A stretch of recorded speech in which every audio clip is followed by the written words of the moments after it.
સાથે બોલતો બોલો અંબે માત કી આજે ગામકાલા ગ્રુપ આયોજિત આટલા જ ભવ્ય ગરબાના આયોજન આપણા કોમર્સ કોલેજમાં કર્યા છે।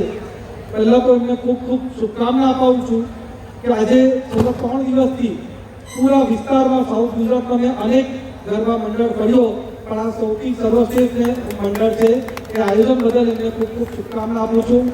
અમારી સાથે ઉપસ્થિત વલસાડ જિલ્લા ભારતીય જનતા પાર્ટીના પ્રમુખ અમારે હેમંતભાઈ, મહામંત્રી શિલ્પેશભાઈ, કમલેશભાઈ, ઉપપ્રમુખ જીતેશભાઈ, સાથે જ જેમની લાગણી અને ઇન્વિટેશનનું માન આપીને હું એવા હાજર થયો છે એવા પત્રકાર એસોસિએશનના પ્રમુખ હર્ષદભાઈ અને આટલી મોટી માત્રામાં બધા ખેલાડીઓ, પહેલાં બધા તમને રામ રામ।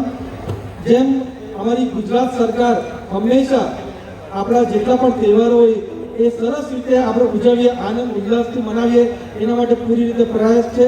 અને જે અમારા મુખ્યમંત્રી ભૂપેન્દ્ર પટેલ સાહેબ અને અમારા ગુજરાતના ગૃહમંત્રી હર્ષભાઈ સંઘવીએ આ વખતે કટિબદ્ધ આપ્યું છે અને વચન આપ્યું છે કે આપણા પૂરા ગુજરાતમાં સૌથી ભવ્ય રીતે આપણે નવરાત્રિ ઉજવશું, આનંદ ઉલ્લાસથી મનાવશું અને તમને જેટલા વાગા લાગીને ગરબા રમવા હોય એટલા વાગા લાગીને ગરબા તમે રમી શકો છો, એમાં કોઈ પણ રૂકાવટ થશે નહીં। એના માટે અમારી સરકારી તંત્ર અને પોલીસ તંત્ર ખડે પગ હાજર રહેશે।